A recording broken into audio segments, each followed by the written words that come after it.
Your doctor has almost certainly never sat you down and told you which snacks are good for your kidneys. I want to tell you why, because the reason says everything.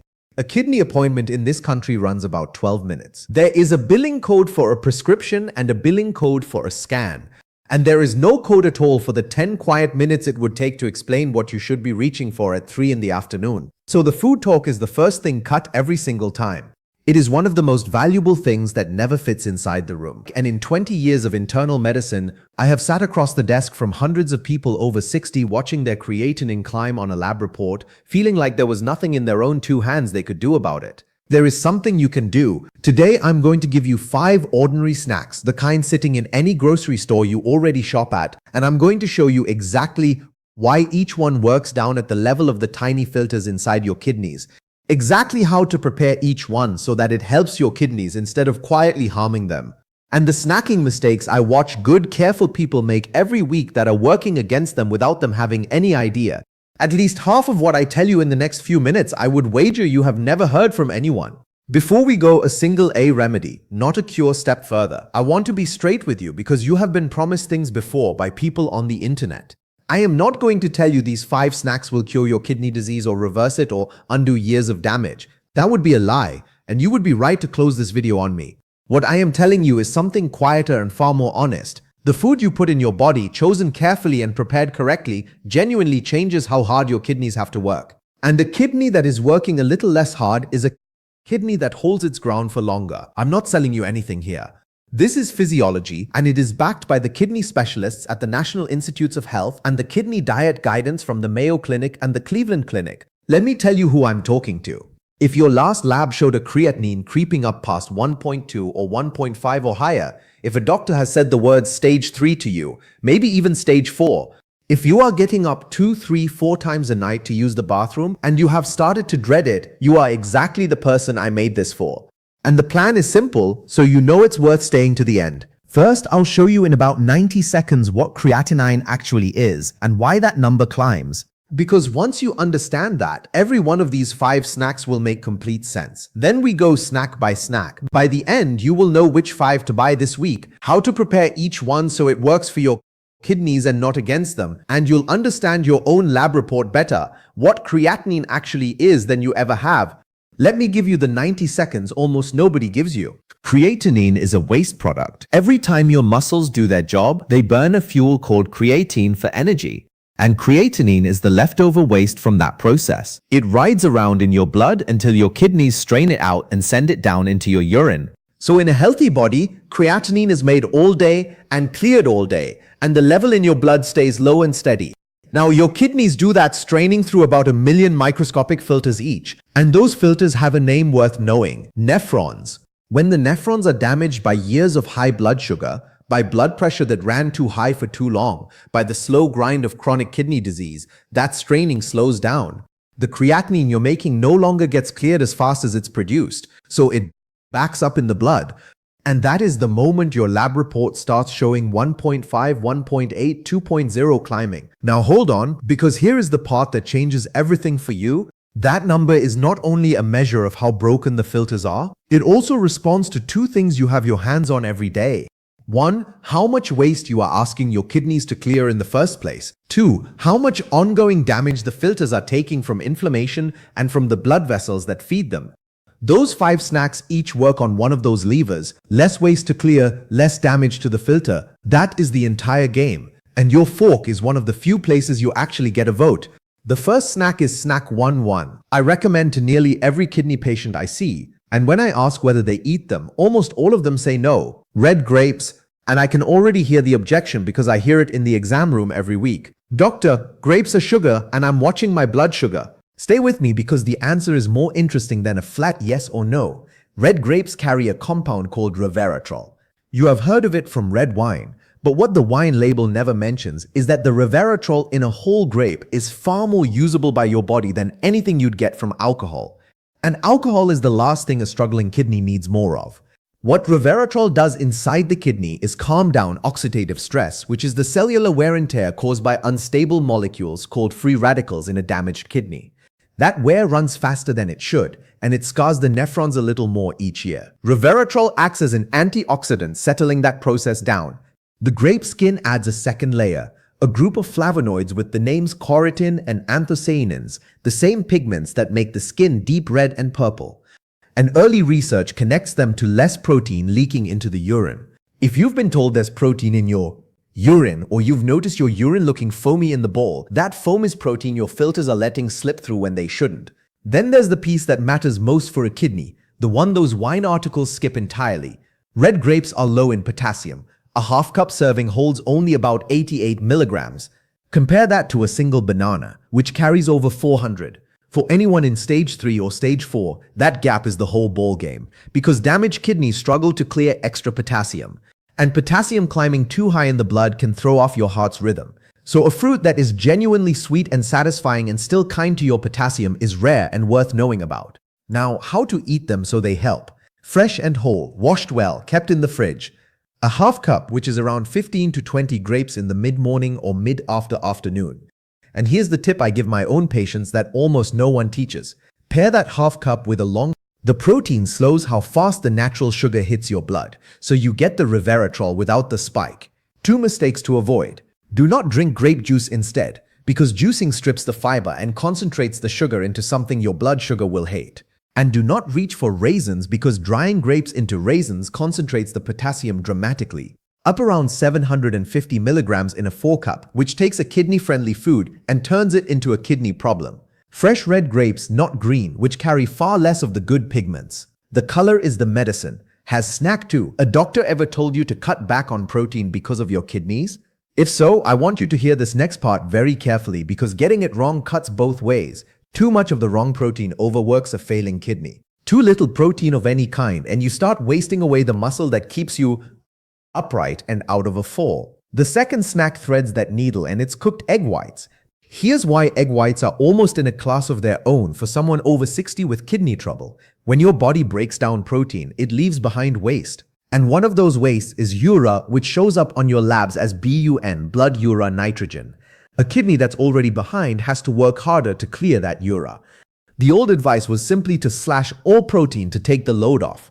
But that advice quietly created a second disaster, because people over 60 are already losing muscle every year to a process called sarcopenia, the steady age-related thinning of muscle. And the twist here catches even some doctors. When you lose muscle, your creatinine can actually read worse, because muscle is where creatinine comes from in the first place. And a frail body that's prone to falling is in far more danger than the lab number alone suggests. So the smart move was choose a protein your body uses almost completely. One that leaves very little waste behind. That is exactly what an egg white is. Egg whites carry what's called the highest biological value of any protein you can eat. In plain terms, your body uses almost all of it and leaves behind very little waste for your kidneys to mop up. Less leftover waste means less strain. And for someone whose bun is already up, that's real relief. And there's a bonus that matters in stage 3 and 4. The white of the egg is almost entirely free of phosphorus, a mineral that damaged kidneys can't clear well and that builds up to weaken bones and stiffen blood vessels. Nearly all of an egg's phosphorus lives in the yolk, so when you eat the white and leave the yolk, you get top-quality protein with almost none of the phosphorus burden. To prepare them, scramble 2 or 3 egg whites in a touch of olive oil, no salt, with fresh herbs like chives or parsley for flavor, or hard-boiled eggs, and simply lift out the yolks. If you buy the cartons of liquid whites, read the label like a hawk, because some brands add sodium and you want one under about 100 milligrams a serving.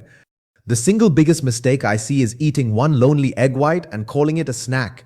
For holding on to muscle, you want roughly 10 to 15 grams of protein at a sitting, which is about 3 to 4 whites. And one honest caution, if you are in advanced kidney disease, stage 4 heading toward 5, your protein needs get individual. So settle the exact amount with your own kidney doctor. For most of you earlier in this, smart protein like this is a gift, not a threat. This third one is snack 3, going to surprise you, and it surprised half my colleagues too. Potatoes. The very food nearly every kidney diet sheet in America tells you to cross off the list. I'm going to tell you to put it back on. And the reason comes down to one preparation trick that has been sitting in the kidney textbooks for decades and almost never makes it out to actual patients. The reason potatoes get banned is potassium, and potatoes do carry a lot of it. But potassium has a property most people never learn. It dissolves in water, It is water soluble, which means you can physically pull a large share of it out of the potato before you ever eat it using a method renal dietitians call leaching. Here's how it works. Peel your potatoes. Slice them thin, about 1/8 of an inch, because the thinner the slice, the more surface area touches the water. Soak those slices in a big pot of warm water for at least 4 hours and change the water once partway through. Then drain them, rinse them, and cook them in fresh unsalted water. Done right, that process pulls 30 to 50% of the potassium out of the potato and leaves it in the water you throw away. You are not getting it down to zero. A leached potato still has potassium, so this is not a free, but it takes a high potassium food and turns it into a moderate one that many people in stage 3 can fit back into their week with their kidney doctor's blessing. A cracker would be easier. I know that, but quality of life on a kidney diet is the whole reason people stick to the diet at all. A potato is warm and filling and easy to chew and genuinely satisfying in a way that a rice cake and a celery stick will never be. When people feel starved and deprived, they quit the plan entirely. And quitting does far more damage than a carefully prepared potato ever could. So take 2 small potatoes, leach them as I described, boil them in fresh water, and mash them lightly with a drizzle of olive oil, some rosemary, and a squeeze of lemon. Portion about 1/2 cup. 2 mistakes here, and they're big ones. First, do not microwave the potato thinking it's the same thing. Microwaving cooks it, but does no leaching at all. The potassium stays longed inside. You have to do the slicing and the soaking and the boiling. Second, do not let anyone tell you to swap in a sweet potato because it's healthier. For a general diet, maybe for your kidneys, a sweet potato is loaded with potassium, over 500 milligrams in one medium, and unless you leach it the very same way, it is not the safer choice. A kidney diet and a general health diet are 2 different things, and mixing them up causes real harm. So before we keep going, I want to give you the quick favor I ask for in every video because it genuinely keeps this channel going. If this is helping you, tell me your age down in the comments and tell me your latest creatinine or GFR if you know it. I read them and they steer which videos I make next. And a quick tap on like helps YouTube put this in front of more people over 60 who are scared of their lab numbers and have no one explaining it to them. That's all. Now back to it, because the last 2 snacks are the ones most people have, never once connected to their kidneys. Snack 4. The 4th snack I recommend without a moment's hesitation to nearly every kidney patient I have at any stage, and that is cauliflower. The reasons run deeper than the diet sheets led on. Start with the basics because they're already excellent. Cauliflower is naturally low in potassium, around 150 milligrams in a 1/2 cup. It's low in phosphorus, it's low in sodium, and it's rich in vitamin C and folate, which matters because kidney patients, especially anyone on dialysis or a very restricted diet, tend to run low on exactly those water-soluble vitamins. But here's the deeper layer, the part you won't hear in the produce aisle. Cauliflower belongs to the cruciferous family alongside broccoli and cabbage and Brussels sprouts, and those vegetables carry a compound called indole 3-carbinol. Your body converts it into a substance researchers shorten to DIM, and DIM appears to quiet inflammation through a master control switch in your cells called the NFECA-B pathway. That word inflammation is central to why kidneys keep getting worse. In chronic kidney disease, a low constant smolder of inflammation is one of the main reasons the creatinine keeps climbing even in people who feel basically fine. I'm going to be careful here and not oversell it. The research on this compound and the kidneys specifically is still young, and I am not telling you cauliflower lowers your creatinine on its own. What I am telling you is that calming that background inflammation is one of the foundations of slowing kidney disease according to the kidney specialists at the NIH. And cauliflower is a genuinely good, safe way to feed that effort. There's one more thread worth pulling, and it connects to those nighttime bathroom trips that may be wearing you down. Cauliflower is high in choline, a nutrient that supports the health of the kidney's tubule cells, the cells responsible for concentrating your urine and reabsorbing water. When those cells struggle, the kidney makes more urine and weaker urine, and you're up again at 2 in the morning.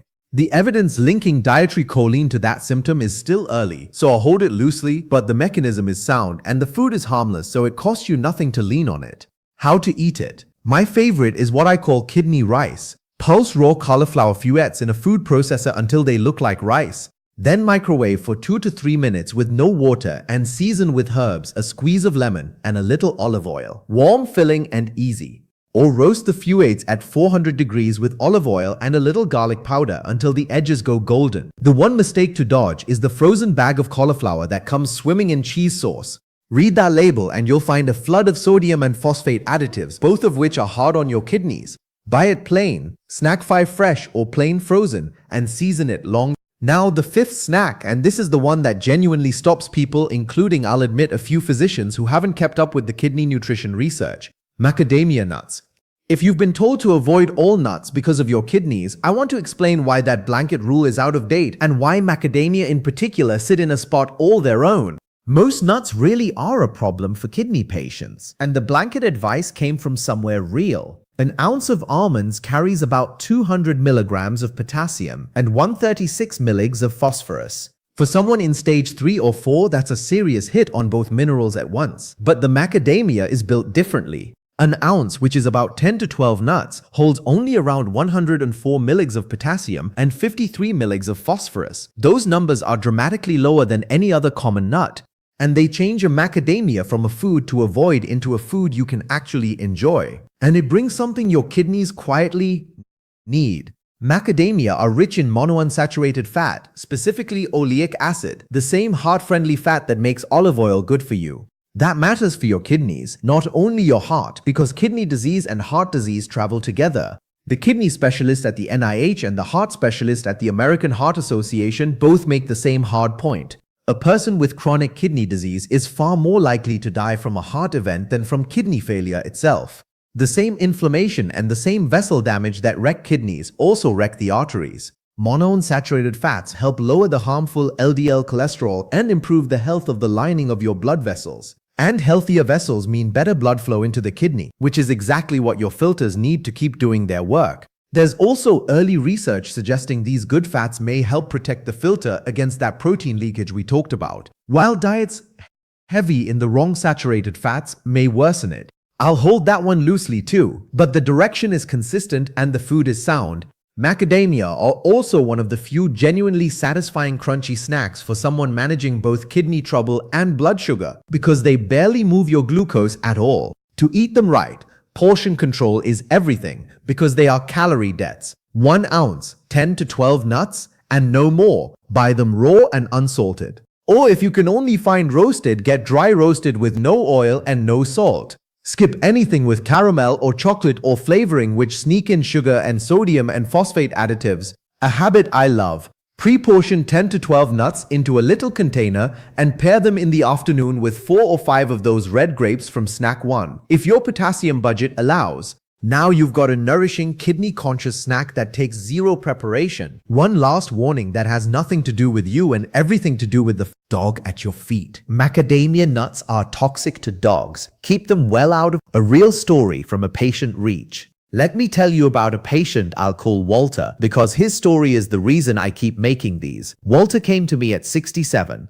His creatinine had drifted up over a couple of years to where his chart now read stage 3 kidney disease, and his blood pressure and blood sugar had both run high for most of his 60s. What he said to me that first visit is what I hear constantly. He felt fine, which made the numbers feel unfair, and he'd left every appointment with a new prescription and not one word about his own kitchen. He was up 3 times a night.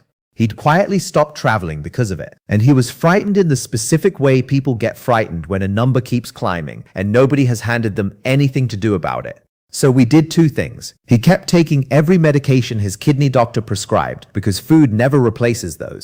And we got specific about what he ate between meals using the exact 5 snacks I just gave you. He swapped his afternoon crackers for grapes and a few macadamia. He learned to leach a potato. His wife started making the cauliflower rice. Over the months that followed, alongside his medications and his regular labs, his numbers steadied. I want to be careful with my words here because this part is where people overpromise. His creatinine did not drop back to normal. It stopped climbing and held. His blood pressure eased and the nighttime trips fell from 3 down to 1. The thing he told me he was most grateful for was not the labs at all. It was that he finally felt like a participant in his own kidneys instead of a bystander watching them fail. I want to be honest about the other ending too because I've seen it more times than I'd like. The person who hears all this means to start and never quite does and comes back a year later with a number that's moved the wrong way and a smaller set of options. The difference between those 2 stories is rarely willpower or money. It is almost always that one of them started with a single small change this week while it was still on their mind, and the other waited for a someday that didn't come. So here is the single thread that runs the one thread, lowering the workload through all 5 of these snacks. The one idea I most want you to carry out of this video. Every one of them works by lowering the workload on your kidneys' filters. That's the whole secret. And once you see it, you'll never look at your plate the same way. The egg whites lower the waste your kidneys have to clear. The grapes and the cauliflower lower the inflammation that scars the filters year after year. The macadamia protect the blood vessels that carry blood into the kidney to be cleaned. And the way every one of them is prepared, the leaching, the unsalted cooking, the whole fruit instead of the juice exists long to keep potassium and phosphorus and sodium from piling up on a system that can no longer sweep them away, that reframes your whole creatinine number. For years, you've probably been told that number is simply a readout of how damaged your kidneys are, a verdict handed down to you. It's more than that. It's also a running tally of how hard you're making those kidneys work. And that part has your fingerprints on it 3 times a day. You did not cause your kidney disease by being careless. Kidney trouble at this stage of life is the slow sum of decades of blood pressure and blood sugar and aging vessels. Processes that started long before you had any reason to know. But the workload starting today is yours to lower. And lowering it is one of the very few levers in this whole disease that you hold in your own hand without a prescription, without a COA, without anyone's permission. So what do you actually do tonight? Let's make it what to do tonight. Concrete. 1. Make a small grocery list right now while you're thinking about it. Fresh red grapes, a carton of eggs or liquid egg whites, a couple of potatoes, a head of cauliflower, and a small bag of raw unsalted macadamia nuts. That's the